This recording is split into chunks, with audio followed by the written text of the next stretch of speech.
નમસ્કાર મિત્રો, સ્વાગત છે તમારું એચએનજીયુ સ્ટડી પોઈન્ટ યુટ્યુબ ચેનલના એક નવા વિડીયોમાં। શાળા અને કોલેજમાં ભણતા વિદ્યાર્થીઓ બે વસ્તુઓની ખૂબ જ આતુરતાથી રાહ જોઈ રહ્યા હોય છે। એમાંથી એક છે દિવાળી વેકેશન અને બીજું છે ઉનાળુ વેકેશન। તો આજના આ વિડીયોની અંદર આપણે ઉનાળુ વેકેશનની નવી તારીખો શાળા અને કોલેજના વિદ્યાર્થીઓ માટે જાહેર કરવામાં આવી છે એના વિશેની સંપૂર્ણ ચર્ચા કરવાના છીએ।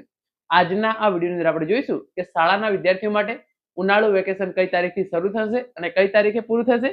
સાથે સાથે આપણે એ પણ જોઈશું કે કોલેજના વિદ્યાર્થીઓ છે એમના માટે ઉનાળુ વેકેશન કઈ તારીખથી શરૂ થશે અને કઈ તારીખથી પૂરું થશે। અને સૌથી મોટો પ્રશ્ન, આ વખતે 35 દિવસનું ઉનાળુ વેકેશન આપવામાં આવ્યું છે કે 49 દિવસનું, એની પણ ચર્ચા આપણે આજના આ વિડીયોની અંદર કરીશું। તો હવે શરૂ કરીએ આજનો આ વિડીયો। તો તમે જોઈ શકો છો 35 દિવસનું ઉનાળુ વેકેશન કે 49 દિવસનું, સૌથી મોટી જાહેરાત અને ઉનાળુ વેકેશનની નવી તારીખો જાહેર। તો સૌપ્રથમ એક ન્યૂઝપેપર કટિંગ છે, તમે એ જોઈ લો। પ્રાથમિક સ્કૂલોમાં આજથી વાર્ષિક પરીક્ષાઓ, 4 મે થી ઉનાળુ વેકેશન।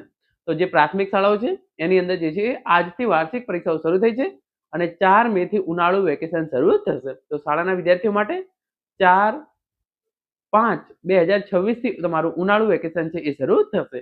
વેકેશન ક્યારે પૂરું થશે એ હું તમને થોડી વારમાં કહું છું, પરંતુ વેકેશન શરૂ થવાની તારીખ યાદ રાખજો, 4 મે 2026।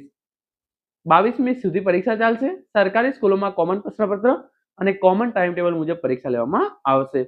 ધોરણ 10 અને ધોરણ 12 ની પરીક્ષાઓ પૂરી થઈ ગઈ છે। ગુજકેટની પરીક્ષાઓ છે એ પણ પૂરી થઈ ગઈ છે।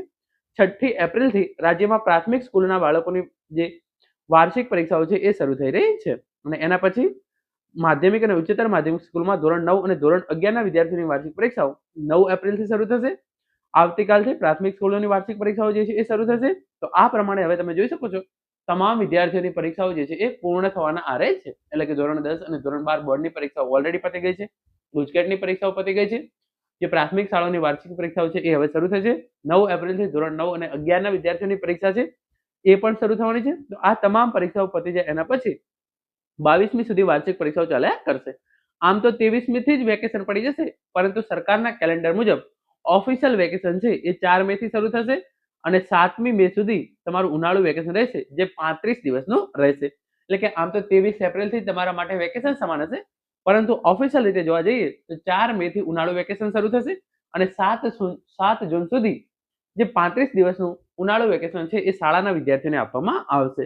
વાત કરીએ આપણે કોલેજના વિદ્યાર્થીઓ માટે, તો જે શાળાના વિદ્યાર્થીઓ છે એમના માટે ફરીથી એકવાર તમે જોઈ લો, 4/5/2026 થી તારીખ 7/6/2026 35 દિવસનું ઉનાળુ વેકેશન શાળાના વિદ્યાર્થીઓને આપવામાં આવશે।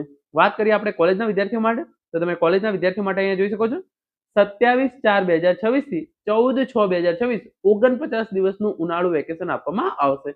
તો શાળાના વિદ્યાર્થીઓ માટે કેટલા? 35 દિવસનું ઉનાળુ વેકેશન અને કોલેજના વિદ્યાર્થીઓ માટે 49 દિવસનું ઉનાળુ વેકેશન છે એ રહેશે।